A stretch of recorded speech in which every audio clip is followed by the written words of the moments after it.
بسم اللہ الرحمن الرحیم۔ السلام علیکم معزز طلبہ کرام، آپ سب کیسے ہیں؟ آج ہم اصول الشاشی کے سبق نمبر 103 کو پڑھیں گے۔ آج کے سبق کا عنوان ہے معمور بھی کی دوسری قسم کی دوسری قسم۔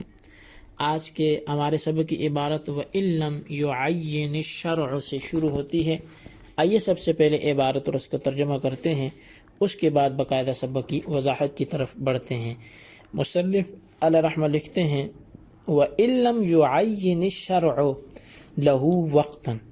اور اگر شریعت نے اس کام کے لیے وقت مقرر نہ کیا ہو، فَإِنَّهُ لَا يَتَعَيَّنُ الْوَقْتُ لَهُ بِتَعْيِينِ الْعَبْدِ، تو اس فعل کے لیے پھر بندے کے متعین کرنے سے وقت متعین نہیں ہوگا۔ حتی لو عین العبد ایاما لقضاء رمضان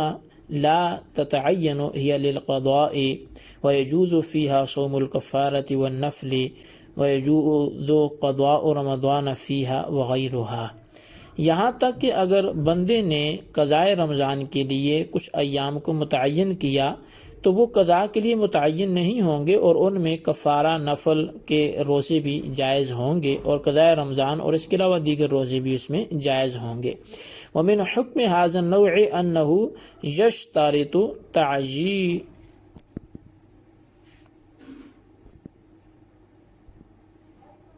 یشترط تعیین النیت لوجود المزاحم، اور اس کا حکم یہ ہے کہ اس میں نیت کو متعین کرنا شرط ہے مزاحم کے پائے جانے کی وجہ سے۔ ثم للعبد ان یوجب شیئا علی نفسه موقتا او غیر موقت، پھر بندے کے لیے یہ بھی اختیار ہے کہ وہ اپنی ذات پر کوئی چیز موقت لازم کرے یا غیر موقت لازم کرے۔ ولیس له تغییر حکم الشرع، لیکن بندے کے لیے یہ جائز نہیں ہے کہ وہ شرع کے حکم کو بدل دے۔ مثالہ، اس کی مثال یہ ہے اذا نظر ان یصوم یوما بعینہ لازمہ ذالک، کہ جب کسی شخص نے نظر مانی کہ وہ کوئی معین دن کا روزہ رکھے گا تو وہ معین دن کا روزہ لازم ہو جائے گا۔ وَلَوْ صَامَهُ عَنْ قَضَاءِ رَمَضَانَ أَوْ عَنْ كَفَارَةِ يَمِينِهِ جَازَ، اور اگر اس نے قضاء رمضان سے یا قسم کے کفارے سے روزہ رکھ لیا تو جائز ہے۔ لِأَنَّ الشَّرْعَ جَعَلَ الْقَضَاءَ مُطْلَقًا، اس لیے کہ شریعت نے قضاء روزے کو مطلق رکھا ہے۔ فَلَا يَتَمَكَّنُ الْعَبْدُ مِنْ تَغْيِيرِهِ بِالتَّقْيِيدِ بِغَيْرِ ذَلِكَ الْيَوْمِ، پس بندہ اس پہ قادر نہیں ہوگا کہ اس کو بدلے، اس کو مقید کرنے کے ساتھ اس دن کے غیر کے لیے، اس دن کے غیر دن کے ساتھ اس کو مقید کرنے کے ذریعے بندہ اس کی تغییر پہ قادر نہیں ہوگا۔ ولا يلزم على هذا ما اذا صامه عن نفل حيث يقع عن المنظور لا عما نوى، اور اس بات سے یہ لازم نہیں آتا کہ جب کسی نے نفل روزے کو رکھا اس طور پر کہ وہ نظر والا واقع ہوگا، نہ کہ وہ واقع ہوگا جو اس نے نیت کی تھی۔ لأن النفل حق العبد، اس لیے کہ جو نفل روزہ ہے یہ بندے کا حق ہے۔ اذ هو يستبد بنفسه من ترکه وتحقیقه، اس لیے کہ بندہ اس کو چھوڑنے اور اس کو اختیار کرنے کا با اختیار ہے۔ فجاز ان يؤثر فعله فيما هو حقه لا فيما هو حق الشرع، پس جائز ہے کہ بندے کا فعل اثر کرے اس میں جو خالص بندے کا حق ہے، نہ کہ اس میں جو شریعت کا حق ہے۔ وعلى اعتبار هذا المعنى قال مشايخنا اذا شرطوا في الخلع ان لا نفقة لها ولا سكنى سقطت النفقة دون السكنى، اسی بنیاد پر اسی معنی کی رعایت کرتے ہوئے ہمارے مشائخ نے کہا جب میاں بیوی نے یہ شرط لگا دی خلا میں کہ عورت کے لیے نفقہ نہیں ہوگا اور نہ ہی سکنا ہوگا، تو نفقہ تو ساقط ہو جائے گا لیکن سکنا ساقط نہیں ہوگا۔ حتی لا يتمکن الزوج من اخراجها عن بیت العدت، یہاں تک کہ شوہر عورت کو بیت عدت سے باہر نکالنے پہ قادر نہیں ہوگا۔ لأن السکن فی بیت العدت حق الشرع فلا يتمکن العبد من اسقاطه بخلاف النفقۃ، اس لیے کہ بیت عدت میں رہائش اختیار کرنا یہ شریعت کا حق ہے، پس بندہ اس کو ساقط کرنے پہ قادر نہیں ہوگا بخلاف نفقہ کے، کیونکہ وہ عورت کا حق ہے، وہ اس کو خود ساقط کر سکتی ہے۔ جی طلبہ کرام، یہ ہمارے آج کے سبق کی طویل عبارت اور اس کا ترجمہ تھا۔ آج کے سبق کی وضاحت ہم بالترتیب چند مسائل سے کرتے ہیں۔ سب سے پہلی بات تو یہ ہے کہ مصنف نے سے پہلے وقت معیاری کی پہلی قسم کے جس میں شریعت کی جانب سے وقت مقرر ہو کو بیان کیا۔ اب دوسری قسم وہ معمور بھی کہ جس کے لیے شریعت نے وقت کو مقرر نہ کیا ہو اس کو بیان کرنا چاہتے ہیں۔ یہاں معمور بھی غیر معین معمور بھی معیاری جو غیر معین ہے وہ کیا ہے؟ تو وہ معمور بھی کہ جس کے لیے وقت معیار ہو لیکن شریعت نے اس کے لیے اوقات و ایام کی تعیین نہیں کی بلکہ مطلق رکھا ہے۔ مثال کے طور پہ قضاء رمضان کے روزے کے ان میں وقت صرف معیار ہوتا ہے لیکن تعیین نہیں، یعنی وقت اتنا ہی ہے جتنا فعل ہے پورا گھیرے ہوئے ہوتا ہے، لیکن متعین نہیں ہے کہ قضاء کے روزے کسی بھی مہینے میں رکھے جا سکتے ہیں، کسی بھی دن میں رکھے جا سکتے ہیں، ان کی کہیں تعیین شریعت کی جانب سے نہیں کی گئی۔ لہٰذا جن کی شریعت نے کہیں تخصیص تعیین نہیں کی تو بندہ بھی ان کو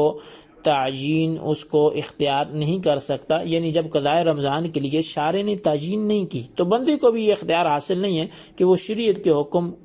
جو مطلق ہے اس کو مخصوص اوقات و ایام کے ساتھ مقید کرے۔ اگر کسی شخص نے قضاء کے لیے کچھ دن مخصوص کر بھی لیے تو ان مخصوص کردہ دنوں میں واجب کا روزہ یا نفل کا روزہ یا کفارے کا روزہ رکھا تو بھی جائز ہے۔ وجہ وہی ہے کہ شریعت نے تعیین نہیں کی تو بندی کی تعیین معتبر نہیں ہوگی۔ ومن حکم ھذا النوع سے مصنف معمور بھی معیاری غیر معین کا حکم بیان کر رہے ہیں، اور اس کا حکم یہ ہے کہ اس کے لیے تعیین نیت ضروری ہے۔ اس کی وجہ یہ ہے کہ شریعت نے تعیین نہیں کی، مثلا یوں کہے کہ میں قضاء رمضان یا قسم کے کفارے کے روزے کی نیت کرتا ہوں، چونکہ ان کا مزاحم موجود ہے کہ ان کی جگہ دوسرا روزہ بھی رکھا جا سکتا ہے، اس لیے قضاء رمضان اور قسم کا روزہ بغیر تعیین نیت کے ادا نہیں ہوگا۔ اس قسم کا دوسرا حکم بھی گزشتہ عبارت سے حاصل ہو رہا ہے کہ بندے کے متعین کرنے سے وہ دن متعین نہیں ہوگا۔ اب مصنف علیہ رحمۃ ثم للعبد سے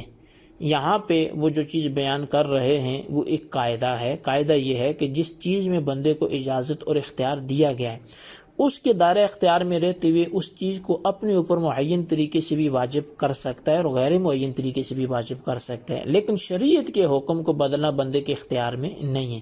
اس کی مثال یہ ہے کہ اگر کسی شخص نے نظر مانی کہ وہ یکم شعبان کا روزہ رکھے گا، یہاں نظر ماننے والے نے غیر واجب روزے کو متعین طریقے سے اپنے اوپر واجب کیا ہے چونکہ شریعت نے نظر کی اجازت دی ہے، تو اب اس نے بندے نے اپنے اوپر واجب کر لیا اور یہ کر سکتا ہے، لیکن رمضان کے روزوں کی قضاء اور کفارے کے روزے یہ شریعت کا حق ہے کہ شریعت نے ان روزوں کی ادائیگی کے لیے وقت کو متعین نہیں کیا، جب چاہیں رکھ سکتے ہیں۔ نظر معین ہو جو بندے کا حق ہے یا قضاء رمضان ہو جو شریعت کا حق ہے، ان پر گزشتہ قاعدہ منطبق یوں ہوتا ہے کہ یکم شعبان کو چونکہ اس نے نظر معین کا روزہ رکھا ہوا ہے اور اس نے اس کے دن کے لیے خاص کیا ہوا، اگر اسی متعین کردہ دن میں قضاء روزہ رکھ لیا جو شریعت کا حق ہے یا کفارے کا روزہ رکھ لیا جو روزہ رکھنا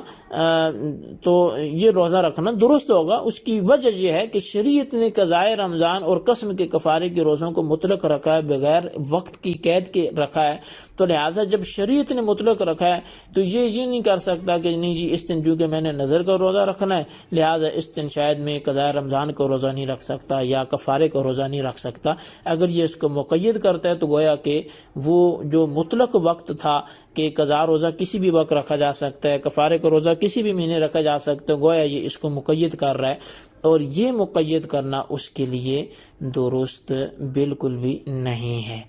یہاں پہ وہ اعلیٰ اعتبار سے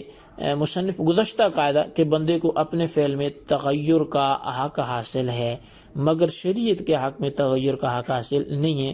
اس حوالے سے فقہائے احناف کا متفرع کردہ مصنف ایک مسئلہ بیان کر رہے ہیں۔ مسئلہ یہ ہے کہ اگر زوجین نے خلع کے اندر یہ شرط لگائی کہ عورت کو نہ نفقہ ملے گا اور نہ ہی عدت گزارنے کے لیے کوئی گھر ملے گا، تو اس شرط لگانے کی وجہ سے نفقہ تو ساقط ہو جائے گا لیکن سکنا یعنی رہائش شوہر کے ذمہ سے ساقط نہیں ہوگی اگرچہ زوجین راضی ہو جائیں، بلکہ عدت گزارنے کے لیے گھر دینا لازم ہوگا۔ کیوں؟ وجہ یہ ہے کہ عدت میں عورت کو گھر دینا یہ شریعت کا حق ہے، جس میں بندے کو حق حاصل نہیں ہے کہ وہ شریعت کا حق ختم کرے، چونکہ نفقہ عورت کا حق ہے وہ اپنا حق خود معاف کر سکتی ہے، لیکن سکنا شریعت کا حق ہے، شریعت کا حق وہ معاف نہیں کر سکتی۔ اور یہ نفقہ عورت کے لیے اس بنا پر تھا کہ اس نے اپنے آپ کو شوہر کے پاس پابند رکھا ہوا تھا، جب عورت نے اپنے آپ کو آزاد کر دیا تو اپنے حق کے نفقہ کو ساقط کرنے میں اختیار حاصل ہوگا، لیکن یہ ان کا اختیار انہی تک محدود رہے گا۔ یہی بات کہی کہ وہ جو چاہے جس چیز میں بندے کو اجازت اختیار دیا گیا ہے اس کے دائرہ اختیار میں رہتے ہوئے اس چیز کو اپنے اوپر معین طریقے سے بھی واجب کر سکتا ہے۔ لیکن یہ غیر معین طریقے سے کرے یا معین طریقے سے کرے، کر سکتا ہے، لیکن شرط یہ ہے کہ شریعت کے حکم کو اس سے بدلنے کا اختیار بالکل بھی نہیں ہوگا۔ یہ ہمارا آج کا سبق تھا۔ آج کے سبق میں ہم نے مختلف چیزیں پڑھی ہیں، ان سب کو خلاصتاً اپنے رجسٹر پر نوٹ کریں اور بالخصوص ان سوالات کے جوابات دیں۔ سوال نمبر 1 یہ ہے کہ وقت معیاری کی دوسری قسم کی وضاحت کریں، اور سوال نمبر 2 یہ ہے کہ اگر خلا میں زوجین عدم نفقہ اور عدم سکنا پہ راضی ہوتے ہیں تو کیا حکم ہوگا، بیان کریں۔ اللہ تبارک و تعالیٰ سے دعا ہے جو کچھ ہم نے سنا پڑھا اسے یاد رکھنے کی توفیق نصیب فرمائے، آمین بجاہ النبی الامین صلی اللہ علیہ وسلم۔